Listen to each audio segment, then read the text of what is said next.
Broadcast is live. Okay.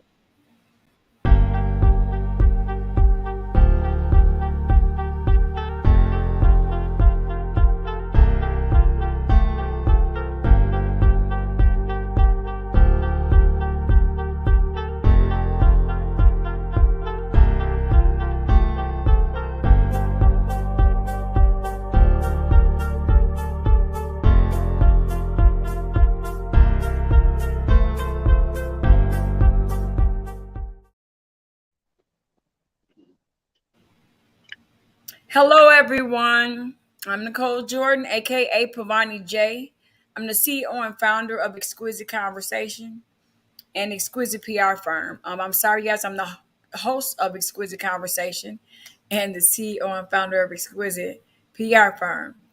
Y'all, we got somebody. The words kind of slipped up because we got a heavy hitter in the building tonight, you guys. We got Brown Hornet from Staten Island. He's a 25-year vet in the game, and I am very, very, very going to be in your presence, sir. I thank you for coming on Exquisite Conversation and blessing the show. That means the world to me. You are the beginning of many, and I can't wait to look back in years and watch the show again and just be like, wow, I have Pop on there. So you guys know how we do it here. Everything is exquisite. Pop will let you introduce yourself, and we got a co-host here. You guys know who he is. Go ahead and introduce yourself. Peace, King Jacob, man. Glad to be here, and we're gonna get into this music business, the heavy artillery of how to make it in the music business and what it takes to be around as long as Pop has been around. 25 years is a long time to do anything. But thanks for tuning in. I'm King Jacob and Pop. So we'll just go ahead and let you introduce yourself, man, and just tell people who you are. What's going on, man? This is Pop Da Brown Hornet out of Stapleton, Staten Island, in 10304. Bumbo fire! So yeah, man, let's get into the questions. I'm here. Let's answer. 25 years in the game. Definitely, just like life itself is a roller coaster, ups and downs. Everybody's not really built for it because, if you're in for it, like you said, just for the money or whatever the case may be, it's not for everybody's not going to make it. If you're in for the love of the game and things of that nature, such as myself, do it for the love. And if the money's meant to come, it'll come. Absolutely. Absolutely.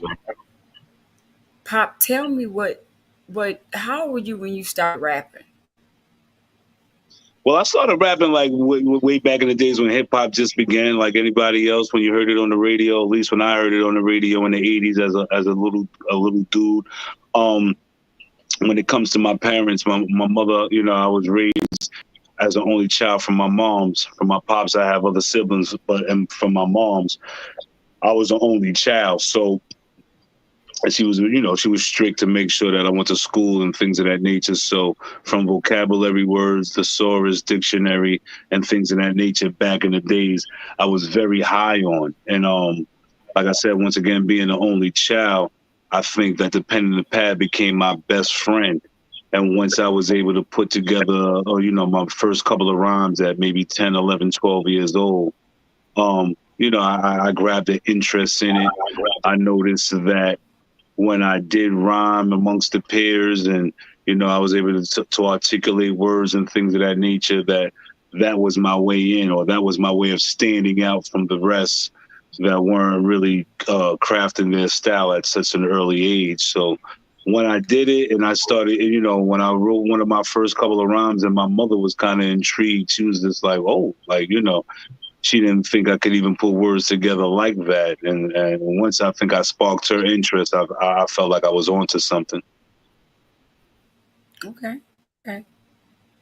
And so 25 years in the music industry, you're a lyricist. Like you win battles. You like knock them down. Like the stuff that I've read, the stuff that I've seen. When did you realize that you were like there was nobody like you? You were running things. Hmm. Yeah, kind of like at an early age. When you, on the Staten Island, a lot of the artists that were up and coming in the mid '80s to the early '90s, we all kind of like uh together in saying that coming from out of Staten Island was kind of like the last borough to really break through when it came to hip hop. Of course, we had our legends and our big brothers, the Force MCs / the Force MDs, but we already know they made baby making music. You know what I mean? So when a lot of us MCs, when we were crafting our style, we had to look to the UMTV raps, the Ralph McDaniels, and things of that nature, or listen to the latest mixtape that might have dropped in the street that was circulating. And we heard various different styles from the golden era, be it the Big Daddy Kanes, the KRSs, the Slick Ricks, the Coogee raps, and so forth and so on, just like everybody else. But we really didn't have a voice. But on Staten Island, when R&S was putting those, you know, R&S, who did a lot of production, Shaheem, UMCs, King Just, GP Wu, myself, just to name a few. I was when I was first really starting out, I was starting out as well, and we made a lot of songs on 4-track to 8-track that went straight to the street, that went to the Canyons. So I had more street hits than maybe anybody on Staten Island. This predates anybody really getting on wax. Nobody, I mean, I'm not going to say nobody. There were a few other producers around Staten Island that were, you know, making music with their comrades, but I think R&S was a step in a level above those individuals. So me having his house as a playground as far as making songs and being creative, I had numerous hits that were in the streets banging throughout neighborhoods before people was on wax in the early 90s. That's what's up. That's amazing to me. That's amazing to me. I don't even know what to say. Y'all tuning in to Pop Da Brown Hornet. He has so many aliases. Y'all flood this box up, ask him questions, ask him some real questions. We got a professional in the building. Come on here playing. Ask him some real questions if you want some real answers. He has a source. King Jacob, tune him in. So, Pop man, listen, I've been listening to that hip hop for a long time and how it go back. You know, I come from a Christian home, so I used to have to sneak and get my homeboy the dub takes from the radio, and I had the cassette player with the headphones, and I used to listen to him on the school bus, and so I got familiar with Rakim, which is still one of my favorites to the day. And then on came Big Daddy Kane and Karis One and Just Ice and 3 Times Dope and Leaders of the New School. And then, you know, I come to find out about this clan called the Wu-Tang Clan. And, you know, from the clan, I came to find out about, you know, the little crumb snatcher that they call Shaheem. You know, like we was like, who is this little dude? But he ill. And then come to find out about Pop Da Brown Hornet, you know, when I heard it's an older song, man, but it was on a Tony Touch mixtape. And so I come to find out about this new barrel that's coming, Staten Island, and then, you know, when it came with them 36 chambers, it just like Staten Island just went so rapid all over the nation, all over the globe. It hit the down south market like nobody's business. You know, everybody had their New York Hacks rock to the right with the Timbos on, with their baggy jeans and the North Face jackets in the wintertime. And so that's all from that Staten Island era that hit down south. So for you, what would you explain to the public eye, the true essence of hip hop? What is that for you? Well, the true essence of hip hop to me, I mean, is basically what it is a voice. Hip hop has really always been like, I gather, the voice that came from the street, the voices that really couldn't be heard. That's where hip hop really came from. So it still really is like an underground, it's an underground hip hop. I mean, I've one of my albums, I called myself the Underground Emperor. But when I say by the underground, is that you have commercial hip hop that'll be played all day, every day, 5 times, 6 times an hour, heavy rotation. And that's not necessarily what really the dictates hip hop, or even what the people want to hear. It's a programming. They have a program director. So the things that they want to be heard on and how they want to direct the masses is going to be programmed. But the real hip hop, that hip hop that I call hip hop doesn't really come on the radio. The hip hop that I indulge in, because it's the voices that aren't spoken for. That's what kind of hip hop represents to me. And coming from out of Staten Island, Pop Da Brown Hornet, I'm coming from out of Stapleton, Staten Island. And even though we do have, the iconic Wu-Tang, they're 25 years removed from the streets of Shaolin. They're successful. So they haven't really been out here like that. They've been gifted enough to have a cult following to where their music still transcends to this day. But if you deal with the present day of Staten Island, it's a different temperature. Okay. So and it comes from, and the different temperature in hip hop, it comes from the streets. I'm here in 2022. I have an album out, Foreman Mandela. It brings you a little bit more closer to a Staten Island feel to this present day. Wu-Tang and the greatness that they have accomplished. They were. Some of it was gimmicky with the Wu-Tang and the karate. Then some was like Wu Gambino-ish, where they came as thugs and so forth and so on. But we at 2022, the third eye is wide open. We can no longer play around with this craft that we have. We have to teach the deaf, dumb, and the blind. The masses have to be taught. We've been playing around way too long, and we're not really competing with the other ethnic groups out there. And I think that hip hop, and it always has been, like I said, is a voice that comes from the underground. It's a voice of the people that, deprived, no one's listening to, that still goes on to this day. So if you want to hear from the people, you have to be a little, and I'm the people's champ, Pop Da Brown Hornet, like you said, 25 years in it. If you don't, I mean, hypothetically, when it comes to Staten Island history, when you remove the layers, my name has to pop up. Cream rises to the top.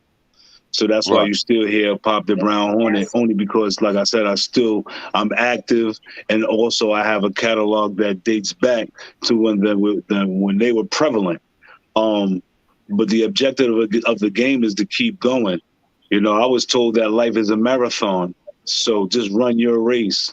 So I'm still running my race, and as long as I'm grabbing a listening ear, and as long as I'm keeping it to traditional classical hip hop, I'm not in it for, like I said, unfortunately, I'm not in it for the fad. I'm not trying to make a quick buck out of it and do some drill music or do what's popping now just for the time being. I'm gonna stay true to the essence of hip hop. To make the four founders proud. And also, just to give the listening ear in this present day, I believe that they do need substance, and I do believe that people do want substance. It's just that the fact, like you said, when the mainstream radio and program directors, they're told to dumb us down so they can keep the chaos in the streets, and they can keep us drugged up and popping this and sipping this, and they want that to reign in our neighborhoods. Right. So you have a song called I believe it's called "Straighten It." I have a song called "Straighten It Out" that I features my biological son Don Dollars. It's called Straighten It Out. So yeah, we Phantom of the Beat, we did that beat, and yeah, I definitely straightened it out, and it's just tough. It touches on the temperatures that are prevalent today, or relevant today. You know, with the overdoses, with the opioids, the fentanyl. I mean, you know, we have, these drugs are messing up minds, grown men, little children. They doing hideous crimes, you know, when they snatching purses off of old ladies' shoulders and things of that nature. You know, I got to explain to my moms, like, sometimes you have to be on point, because some of these people are on drugs, and then they're acting irrational. This has to be spoken upon. You know, we have a lot of rappers that glorify it, like that's the in thing to do. But once you become an addict and you're just lingering around and your mind is burnt out, and now you become a public enemy, because now you're a predator on the young and the old. You know, and you'll do anything to maintain that high. You know, so what goes from a party drug, now you're addicted, and now you're an addict. Now your friends ain't around you no more. They're not here to help feed your vice. So, and then you turn to drugs. We got to straighten that out. We got to straighten out the radio. The radio, y'all DJs are responsible for playing this. Your program says, yo, play this, that says kill, kill, kill, shoot, shoot, shoot. I mean, you as a DJ say you shouldn't be, we got to clean some of this up. If you're not part of the solution, then you're part of the problem. And that's period. That goes for you DJs too. That doesn't make you exempt. I'm just playing what's hot in the street, in the clubs. And so, yeah, but until your cousin's daughter, son or becomes a victim, you know, and I do believe that the music plays a part. But of course, music soothes the savage beast. You know, you could play country music. You could play gospel music. I don't see gospel festivals being shot up and torn up by young youth, and I don't see hoochie mamas going to twerking at the gospel awards and things of that nature, shooting it up. Nobody's running for their lives. That's us. And that's the music that use DJs are promoting, that our kids are blasting and getting stuck on drugs and doing hideous crimes. Come on, let's be honest. Right. And I particularly like the song because you touched on a lot of things. You touched on the street mentality of the youth, and you touch on how these cats pull a gun out so fast and don't really know what they're getting themselves into. And you touched on the intellectual mind and why the mind is not flourishing with the youngsters. So you spoke a lot of Jews, and it really reminded me of when KRS-One tried to tell us this 20 years ago. You know, it really reminded me of, you know, when you sit and talk to an old dude on the stoop. So I visit New York a lot, and so I visited Brooklyn, Staten Island, you know, Queensbridge, you know, Manhattan. I got family all over there, so you know, I was familiar with the Crown Heights area. My God, they owned a brownstone out there. Okay. And so it was a couple of old heads that used to just sit us on the stoop and just talk to us for hours. And I feel like nowadays, a lot of kids don't get those jewels from the OGs or the old heads. And so I feel like that's what's missing while they're traveling through this thing called life. And so even with how you speak on Wax, you speak about this all the time. And so how has that impacted the community when you're trying to bring the youth together to teach them something? Yeah, I mean, you know, they're going to be stubborn. They barely want to listen to their parents. You know? So what's really going to make them want to listen to me? Especially, you know, where I'm from. What I've noticed is that my music is very impactful to people abroad, people from other places. they really do appreciate my work. You know, when I talk on social media, you know, let's not get it misconstrued. I do have a lot of local friends, support, and people that, you know, tell me, you know, I'm doing a fantastic job, or you stand out from the rest because you do take the time to at least be conscious in your lyrics. But abroad, like Brazil and Germany and certain, I mean, it's a numerous of places. The Netherlands, you know, they'll be in my inbox and they'll just tell me, yo, back in the days, that black on black crime, man, that you know, I live by that. That was very deep, sincere, you know, and other numerous rhymes. So, you know, definitely abroad and other places, they definitely help energize me to be more, you know, just creative and come out with more music, because I think that they tune in and they appreciate the classical, traditional hip hop, you know, with message and substance. Right. And so, what would you tell the youngster that's trying to get into the hip hop business about the business part of it? You know, what would you tell them from you being a 25-year vet, from your experiences and you know what they're going to face and the obstacles that they have to overcome, as long as along with the challenges that they're going to meet head on when you're learning the business of the music industry? Yeah, it's very complex. I mean, it's very complex.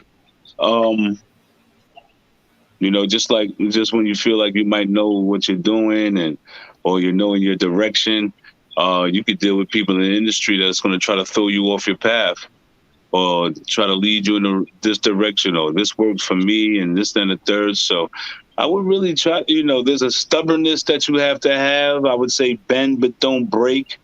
You know, if you feel like you have to come out of who you are to become successful, I would tell you just stay who you are. Coming out of character, coming out of your shell, and chasing something that's not obtainable. You know, TLC, I think they made a song called "Don't Go Chasing Waterfalls." Stick to the rivers and the lakes that you're used to. So, you know, what they really meant is, like, you know, I mean, life isn't about staying in your lane. It's always about switching lanes, but don't go overboard. You know, too much of anything is not good for you. So even to want to be famous and want to be successful, it's not worth, they use the term so loosely, but to sell your soul or to give up your publishing and this, that, and the third, stick to your guns. I would tell your young ones, stick to your guns. If you're writing out there, write it. If you can put it out independently, be patient, take your time, and grab a fan base, become a cult following.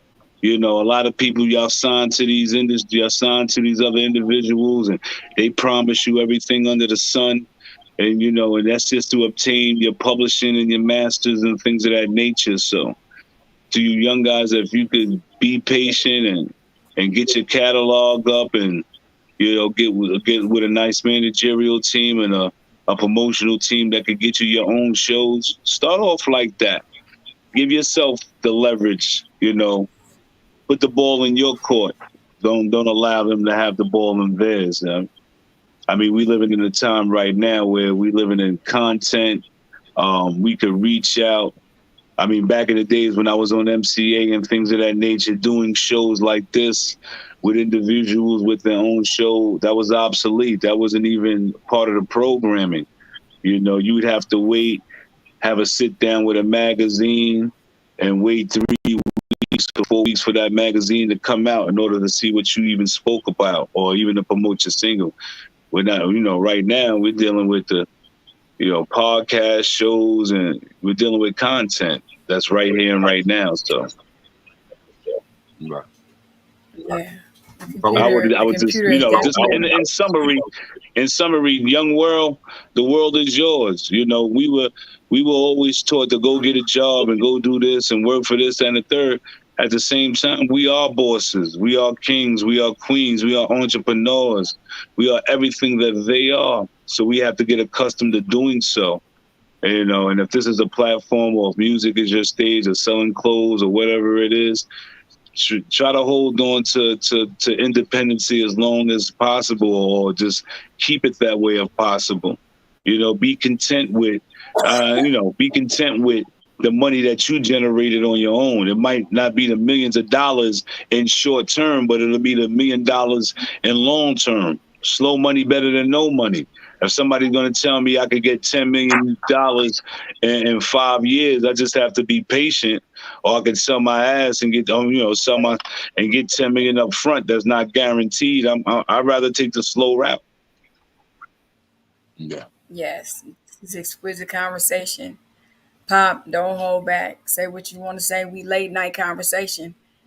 Let it flow. If we like it all. We don't do no cuts. You don't want us to.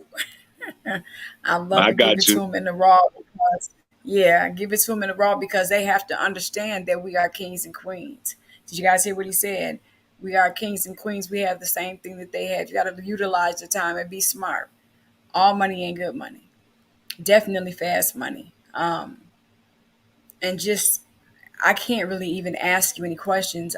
You've been doing this so long. You answered all my questions already because you've covered the process.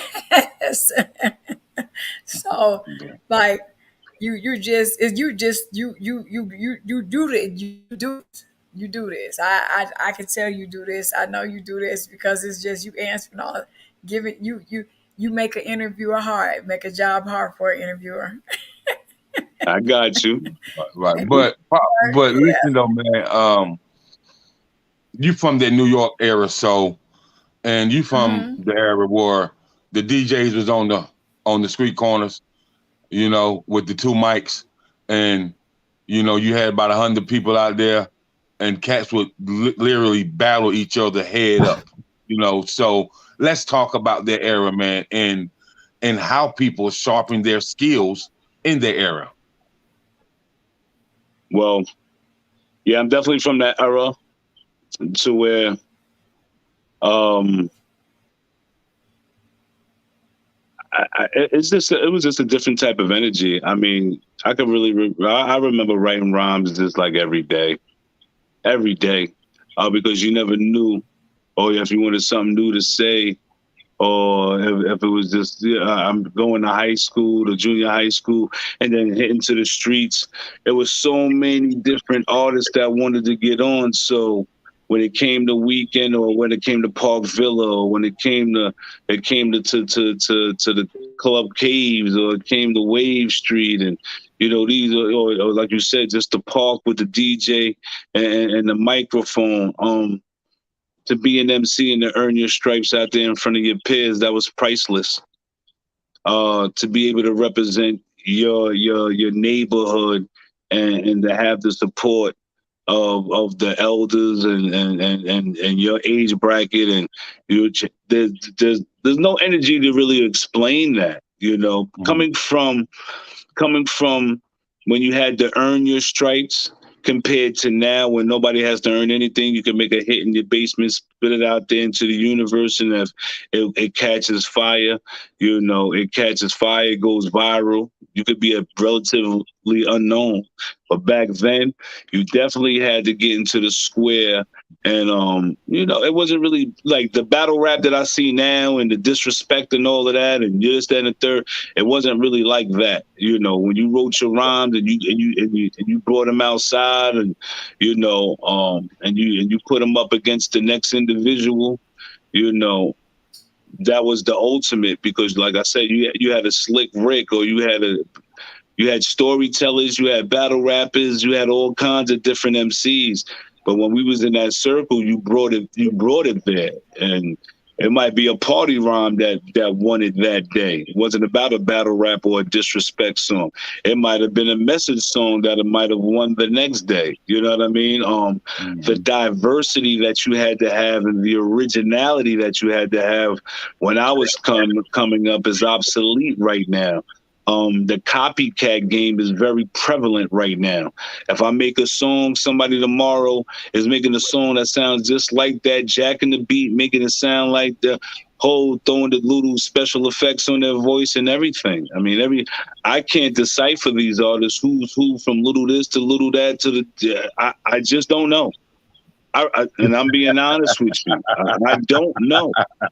You know what I Oh mean? man. I'm lost in the sauce when they say this is little this or boom boom. I mean, and don't get me wrong, there's certain ones that's catchy, that beat stands out, that one boom boom boom. But in a nutshell, like it's don't if my little niece like who that Uncle Pop, I'm lost because they all sound the same, they all look the same to me. I mean, it's just like like bowling ball pins, they just line up and they could just and like I said, back in the days when we was doing that, nobody could come to the next day sounding like me the next day.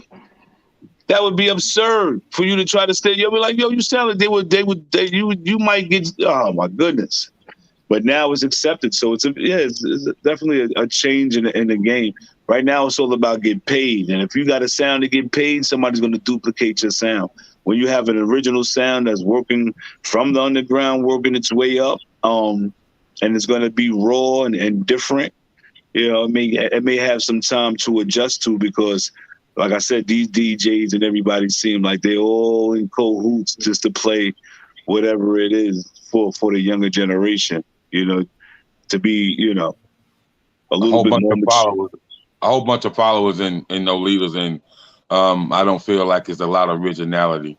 You would never hear Big Daddy Kane sound like LL.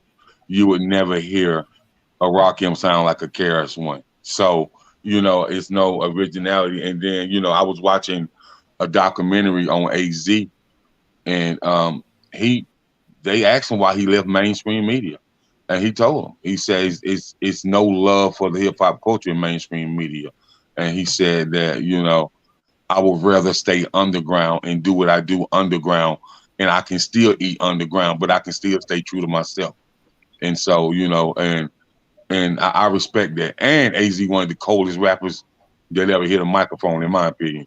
So I rock with that. So tell me about this work that you have going on with your bloodline, your son. Like, there had to be some amazing chemistry, man. Like, I'm pretty sure you had to sit back and look like, man, my bloodline dope. Like, for real. And so how was that chemistry when you and your son got together and make that magic happen? Yeah, it was a beautiful thing. I just wanted to, guide him into making a song. A lot of these youngsters, they rhyme with their peers, and sometimes there's a whole bunch of rhetoric, so I just wanted to sit them down and, straighten it out. Was more of a conceptual song. I wanted them to know what it was to make a hip hop song with meaning and definition and upliftment, because like I said, these younger guys, they rhyme about a whole bunch of other stuff that I really don't condone. And so, him coming up with his peers, there's a lot of raps that he didn't really want me to hear because, I don't co-sign certain stuff. So, like I said, he's a very great talent, like a lot of these other kids, but they don't have the direction to really make an album with substance. They can make a whole bunch of dumbed down stuff. So, taking the time to make a song with him and having him step out his norm that he usually does, I thought was fantastic. Okay, cool. So, as far as your son, does he have a album out, an EP out, a mixtape out? Or? Well, he's actually working with a few of his comrades right now. I distribute my music on Rob Swartz, Homage distribution, and he's with Sony Orchard, and so they gave me Bonafide Enterprises. So hopefully before this year's out, I'm gonna get some material from my son. We'll have his independent stuff coming up, and plus he's involved with a few of his other comrades as well. But yeah, definitely you're gonna hear from him in the future. Like I said, when you come in on the Bonafide, when you're dealing with me and I'm critiquing your music, I want him to be more lyrical, more substance, I don't want him to, whatever he does on his own is on his own. But I'm not catering to the kill music at all. Okay. So, are you accepting submissions from artists for your label? Oh yeah. If you listen, you can get on my Instagram. I'm Pop Da Brown Hornet _10304. That's Pop Da Brown Hornet _10304. Like I said, I have digital distribution under Bonafide Enterprises. If you're an artist with substance that has good music and content that's not kill, hit me up in my DM. Let's see if we could do something. That male or female, get in contact with me. Pop Da Brown Hornet _10304 on Instagram. That's probably the best way to get in contact with me. Chop it up with me. Okay. So you have also been overseas, correct? I've been overseas, yes. Okay. So how was that experience for you as a global recording artist? Because once you go overseas, you're global. So how was that experience for you to become globally known and to go over there to be able to touch the masses overseas? Now, it's a great experience that I definitely have to engage in more. It's been a little minute, but it's like no other. When you hear other people, like I said, from other walks of life, might not even know too much English, that recite your lyrics to tell you how much it meant to them or how it changed their life. When I made Black on Black Crime, I was, as much as I knew it was a universal song with the blood diamonds over there, blacks attacking each other in Africa, and that before social media, Americans, they used to say, were kind of like so self-centered and not conscious about their surroundings and what was going on. So I think that Black on Black Crime was really able to touch corners of the planet that I wasn't even thinking about. But when I touched down and I touched them, and they was able to tell me that song meant so much to them, I was really thrown back, because I underestimated the power that that my message was having. You might not see so much turnaround, or you might not see people too impressed with you that are close to you,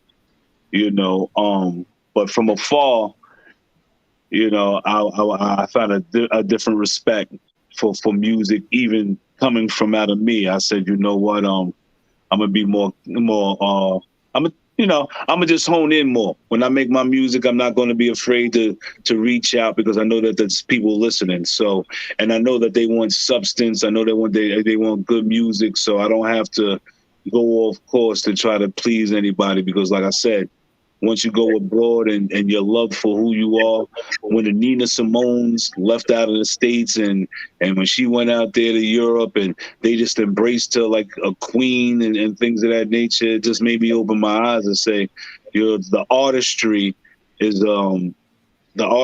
so universal, this hip hop thing, and you never know who you're gonna touch along the way. Right. And so, with that being said, and this is where Miss Jordan is going to step in. As far as you being an artist and you being a 25-year vet, would you really give the artist the synopsis on how important marketing, branding, and public relations is to an artist growing their brand and getting to the next level? I mean, all of those things are extreme.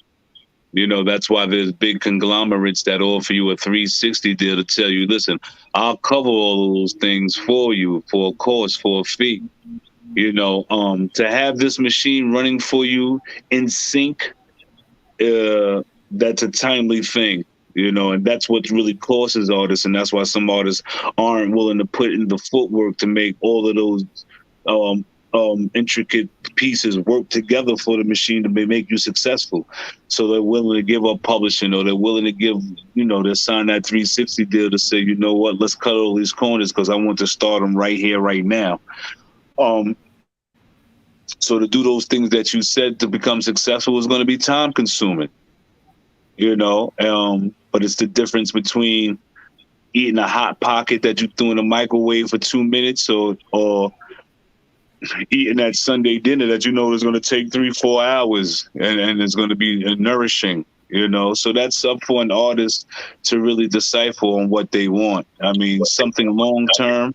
Of course, I'm going to tell you to sit back and slow grind and get your promotions and your publicists and all of these things and management, all of those things trying to work on the same accord to make you successful. It's not an easy task, though. Not at all. Nicole, would you like to chime in? Sure, absolutely. And I definitely, I'm knowing that the PR world is definitely not easy. And dealing with independent artists, I love it. I love what I do. Um, and when you are able and you are blessed to be able to touch someone of your stature, um, and I would like to sit next to your with your PR and just watch how she maneuvers for a day. You know what I mean? Because when you're dealing with independent artists and they come in and they're 4 years in the game, opposed to dealing with someone who's 25 years in the game, it's a whole different ball game. It's a whole different ball game, just for the simple fact that when you're making that train go for that new person, opposed to a person who has the the networking and the statistics and the schematics that you have. um, I just would like to see how she navigates. I mean, just me being a PR, I just would be amazed at, you know what I mean, that how many tasks she's doing at one time and where she's going and how she's getting things going, because I know what I have to do. So I have one question to you. What would you, and just in 3 words, what would you describe yourself?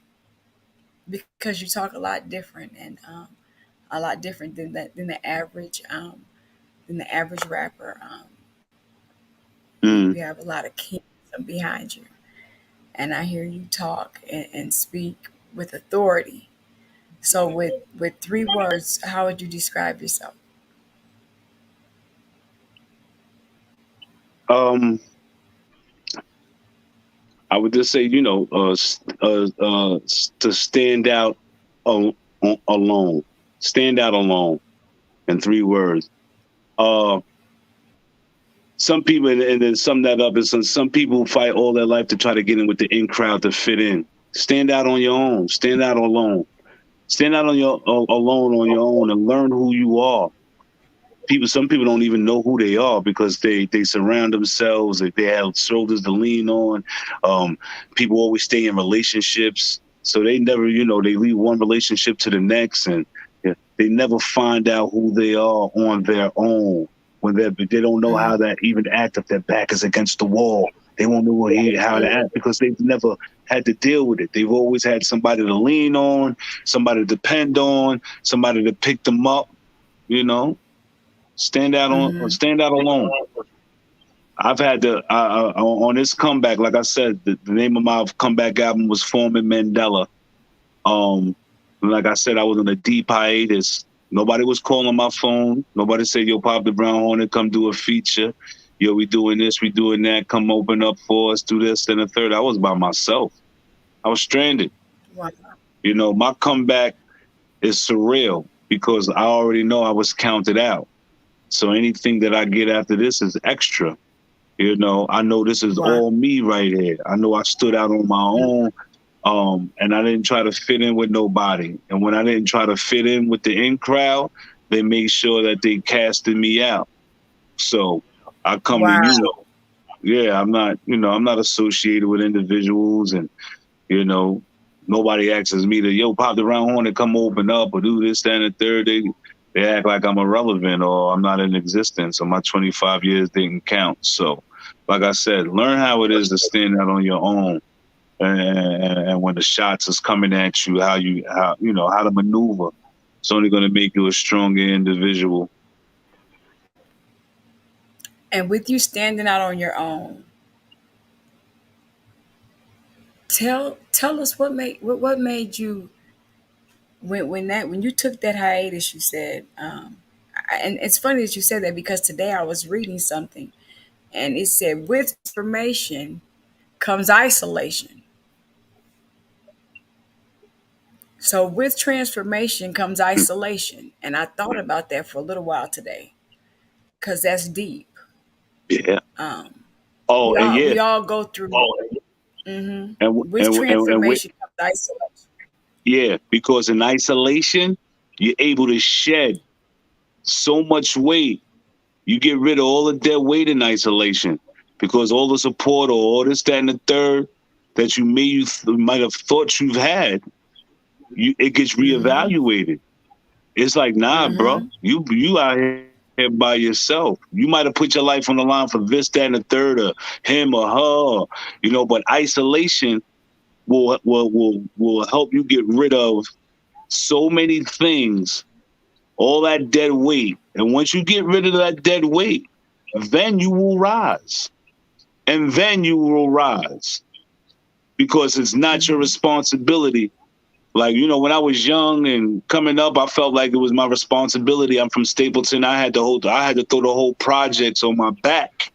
I thought literally like I had to carry all of these people to the promised land, And when you're in isolation, it comes to you in revelation. It comes to you clear as day. When that smoke clears and you on your knees praying to the Almighty, there's no one around you but you. And you telling them, show me the light. Give me a sign. You give me a sign and I'll give you something in return. And when I was by myself and I was alone and I said, you know what? My mom's, she was fighting. She had a kidney transplant, but before she had it, I used to take her, to get her treatment. They got to suck, they suck the liquid from out of you and things of that nature, So she was just showing me how strong she was, or whatever the case may be. There was times that I didn't think she would make it through that because she had to get on the list for a kidney and so forth and so on. But during that time, she said, yo, don't live with any regrets, man. Whatever you feel that you should want to do right here, right now, in this present time, you go for it. Because you only get one of these things called life. Only one. So when I was on that deep hiatus and I was always contemplating and this, that, and the third, I didn't have social media. I wasn't on Facebook, Instagram. None of those things interest me. I'm actually a 731 union worker up in New York, 731, local 731, that's labor's union. So shout out to all my union workers, laborers, around the states, around the globe for that matter. But so, yeah, I was just living a regular life, paying, struggling, 731, grinding out there. But when she said that to me, it just rained. It just, it weighed heavy on my head. And I said to myself, you know what? Let me jump it back into the arena of hip hop. And I just felt like the music and stuff that I was hearing wasn't up to par, and that a lyricist of my capability and my stature, should make a resurgence. Well, you say it wasn't up to par, and I'm gonna just go out and say, man, a lot of music out here is complete, total garbage. It hurts my ears. It gives me an earache. I feel like my ears is filled with so much wax that, I can't even spell Q-tip. Like, it's complete garbage. So I'm wondering, like, a lot of people have great marketing, and I can put it like that. But great marketing don't move me, man. What's going through my ears is what moved me. And so if there's no substance and if you don't have a message where you're holding the people, that's the distraction if you're not holding them accountable. So what type of messages are you really giving off? And so music is more about the message to me. You know, it's a lot of people that got great marketing dollars, but that don't mean you hot because you great marketing dollars. And it's some of the hottest artists I've heard in the world who don't have a big budget and big marketing dollars, but they just need to be given that shot. You know what I mean? So Totally. yeah, yeah. The marketing dollars do matter, but if we tap inside how A&Rs used to do it and go from city to city to find this talent, these hidden gems, I think, you know, that we can really, really represent the culture again like it once was represented. That's my take on it. Okay. Yeah, I'm not mad at that. Like I said, you DJs, the podcast, you get to listen to the artists, you get to hear from the fans, from the listening ear. What I would definitely love to see is somehow, some way, these guys network and y'all do so many different interviews with so many up and coming artists. It would just be a wonderful thing to be able to hear these artists on some type of platform on them. We, like I said, these dudes we don't come on the radio. You might come on the mixtape, you might do this, then the third. From how I take it from you, you're not even hearing the music you really like on the radio. So whether you got to add it to your playlist and things of that nature, but somehow, some way, there has to be these radios. There has to be some kind of radio station that really plays what the people want. Because, like I said, when I do these interviews, I always hear from the host or the hostess is like, "Yeah, I want to hear real hip hop. I want to hear." I hear it. Or I like that traditional classical hip hop. I like that boom bap.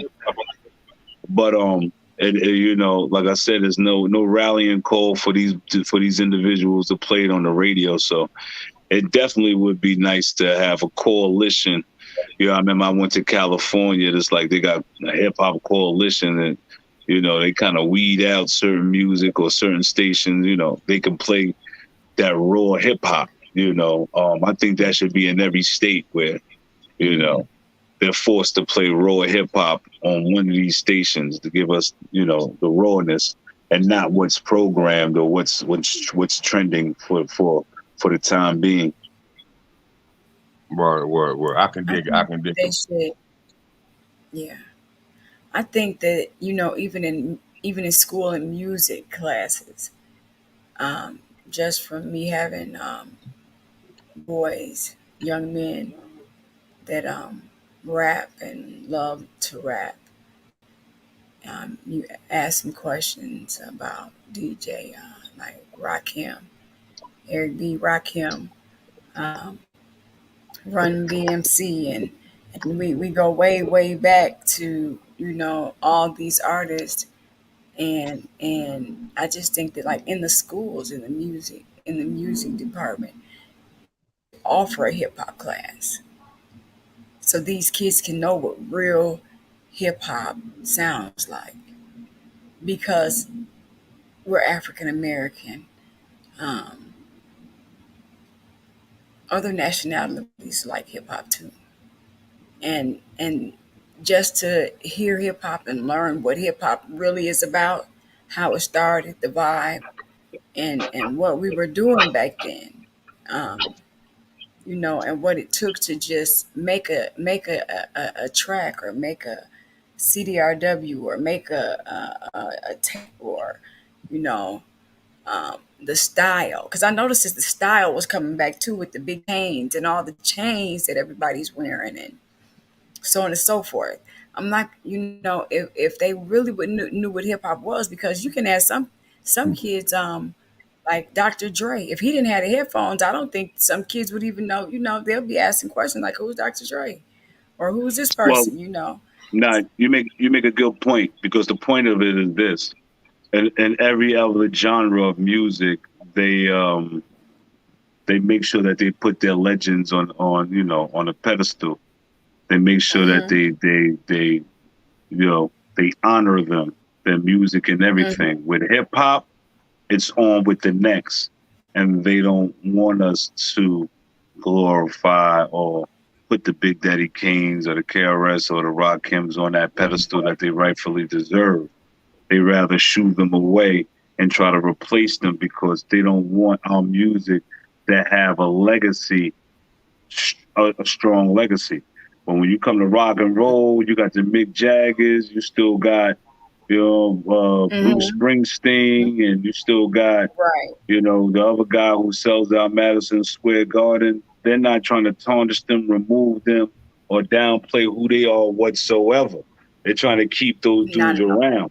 And then you got babies singing their music. I see, the newborns are singing their music because, their concerts and their music is being treasured and glorified, and being Mm-hmm. passed on from generation. And like I said, with us, they're quick to try to move on to the new, and that's why these new artists really don't have the respect for the golden era or what came before them, because so many artists are coming around getting their own cult following and having millions of dollars. They're having access to hundreds of thousands of dollars at a young age, to where the old schoolers, they don't have the access to that. They're still promoting the history of it, and they don't have any dollars, to where you have Mm-hmm.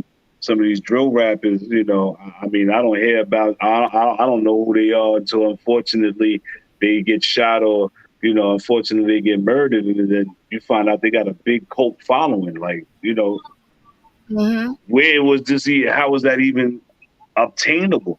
You know, so there's a market out Right. there, so there has to be a market created for the traditional message hip hop, just like there's a market and a lane created for some of that dumbed down hip hop. It we got to create it. I know that hip hop is $1 billion industry, so it's just Mm-hmm. about someone really caring and putting together festivals and showcases where you got real hip hop, weed out through whoever, Absolutely. whatever, and then if you start with one to two to three to four, you can build up to 20. Have 20 strong artists that you don't hear on the radio, the Brown Hornets of the world, and let's go. Let's get our own money.